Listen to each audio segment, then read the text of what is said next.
Hi, thanks for joining me again. The Pulitzer Prize is one of the most prestigious photography awards. Every year since 1942, impactful photographs have been chosen because of the dramatic stories that they tell. Many of the award winners are fairly gruesome, so I won't be able to display those on YouTube. I'll talk about the stories behind some of the images, but also what the broader contexts were leading up to the moment the picture was taken, and also what's been revealed about the events after the award was presented. Newspaper owner Joseph Pulitzer created the award in order to honor outstanding journalistic achievements. During his time as a newspaperman, he fought fearlessly against corruption, even though his paper, the New York World, eventually became a bit of a forerunner for the tabloids. They say that the camera never lies, but it can stretch the... Arguably, the most famous Pulitzer winner is Joe Rosenthal's 1945 photo from the Battle of Iwo Jima. It's become part of popular culture. The image touched a patriotic nerve in the American population, and it became a symbol of the nation's fighting spirit. It triggered a wave of national hope that Japanese forces would soon be defeated and peace was near.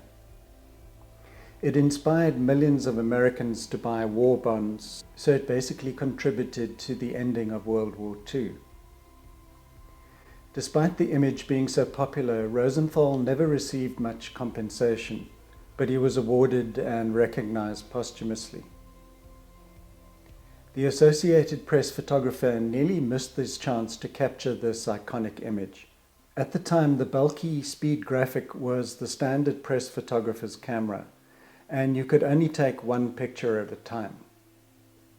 Early on that morning, Rosenthal had heard that the Marines were heading up Mount Suribachi on the Japanese island of Iwo Jima. He decided to climb up and see what was going on. A Marine photographer, Louis Lowry, had beaten him to the summit, and he was also trying to get a picture of the flag raising. A firefight then broke out between the Americans and the Japanese, and Lowry had to jump for cover. He fell 50 feet and smashed his camera. He decided to go down and get new equipment, and on his way down he met Rosenthal and told him that the flag had already been raised. When Rosenthal finally reached the top, he saw that the Marines were about to erect a second, larger flag. They had received orders that the first flag was too small to be seen from a distance. There's been a lot of rumors that the event was staged by Rosenthal, but all of the other members of the press that were present on the mountain have confirmed his version of events. I was coming up toward the brow of the hill, and I was possibly 200 feet away. I stopped because emerging, and as I came closer, I could see this small flag waving on a very long pole.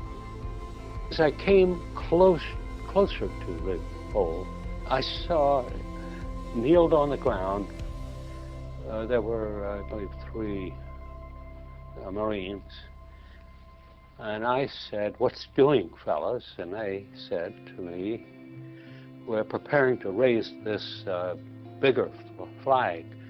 The colonel down below wants a bigger flag so it can be seen by the troops all over the island."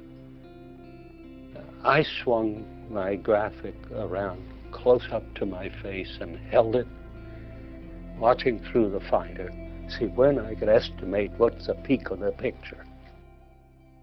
This image is perfectly composed, the dynamic diagonal lines, the wind ruffling the flag, the soldiers with their hands outstretched, which captures a sense of triumph that the Americans must have felt. Rocco Morabito's The Kiss of Life received the Pulitzer Prize for photography in 1968.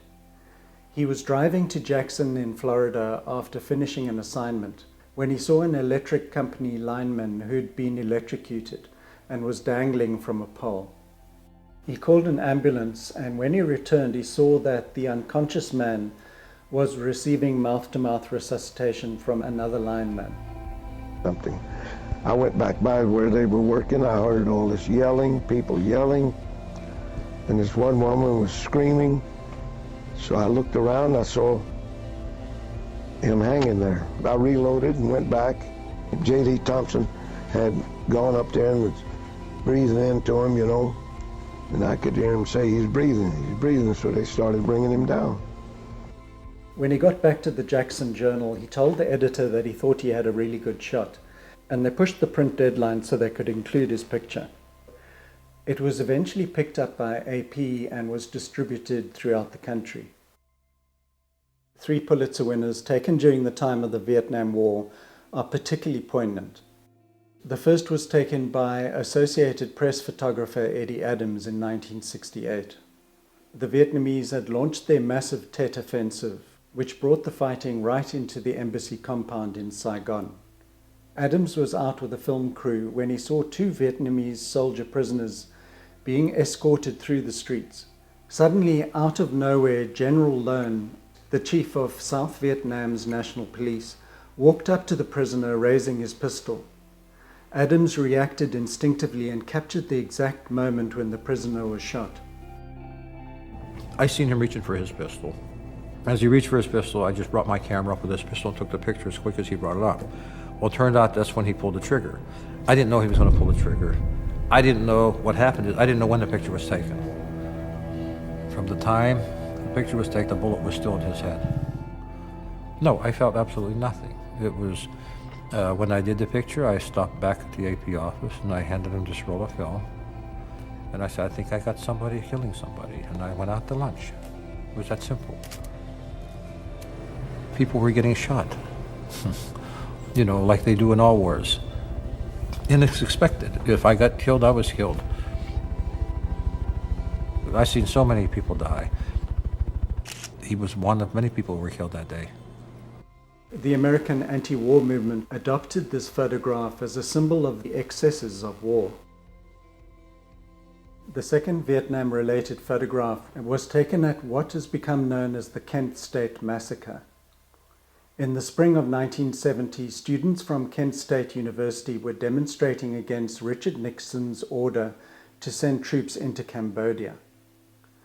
Photojournalist student John Philo had just returned from a weekend away to find 500 National Guardsmen on campus. Just before this event, the Guardsmen had ordered protesters to disperse, but the students responded by throwing rocks and shouting pigs off campus. His face and the people, just, you know, it was just too much. It was just too much. It was tough. She let out with a scream, and the debate was over, and I shot the picture. I think I was able to make one and a half, or almost 2 pictures after that, and the film was done. I had to change film. But I don't remember. I remember seeing it, and I remember seeing Mary Vecchio. I remember seeing all these photos, but I don't remember taking them. The Guardsmen initially retreated, but then knelt down and aimed and fired, killing 4 students. A girl went up to kneel next to the body of this young man and let out a blood-curdling scream. That heartfelt reaction made Philo click the shutter. 8 Guardsmen were indicted, but no one was convicted. The story behind this third image is especially moving. Lieutenant Colonel Robert L. Sturm had been held as a prisoner of war by the North Vietnamese for more than 5 years. Finally, he and a plane load of other POWs were arriving home. The photograph captures a moment of joy as his daughter and other family members rushed to meet him.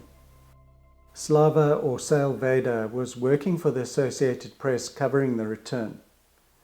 Out of the corner of his eye, he saw this movement of the family rushing towards Sturm and took his picture.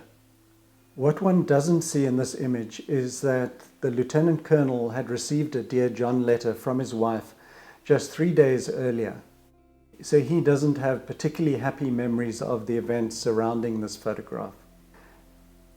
After nearly 20 years of marriage and 5 years in prison, in the divorce settlement, he lost custody of 2 kids, the family home, and half of his pension.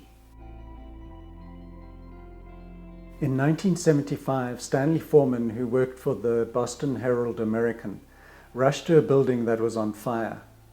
He thought that he could get a few decent shots of a routine ladder rescue. Smoke then started coming out of the windows and people were on the top floors waiting to be rescued. 19-year-old Diana Bryant and her goddaughter, 2-year-old T.R. Jones, were about to be reached by the fire engine ladder when the fire escape collapsed and the two came tumbling down. The 2-year-old managed to survive only because she landed on her godmother. The next year, Foreman won another Pulitzer for this incredible shot, covering the racial tension that boiled up in Boston during a school busing crisis.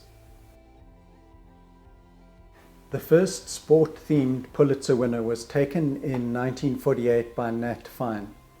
He was a photographer for the New York Herald Tribune and was one of many photographers covering the event. The New York Yankees were retiring Babe Ruth's number 3 jersey. At the time this photograph was taken, Babe Ruth was ill and hadn't played for the Yankees for over a decade. Fine managed to capture the shot as Ruth was emerging from the dugout. He was looking sadly towards the crowd and wearing his number 3 shirt. More recently, in 2006, Oded Belilti was working for the Associated Press when he was sent to photograph a group of Jewish settlers protesting against Israeli security forces in the West Bank. The Israeli Supreme Court had declared an order for the destruction of 9 Israeli homes in the settlement, and troops were dispatched to remove settlers and clear the area. I kind of recognize a good picture, but I wasn't thinking about any prizes or stuff like that. מקבל המון תגובות והמון טלפונים מהבוקר, זה לא מפסיק לצלצל לטלפון, וזה כיף, זה כיף, תשאל את החברה.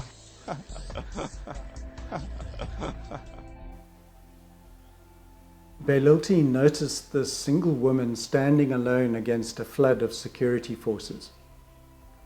Although as many as 200 people were injured during this clash, this one woman became a symbol of opposition against the Israeli government.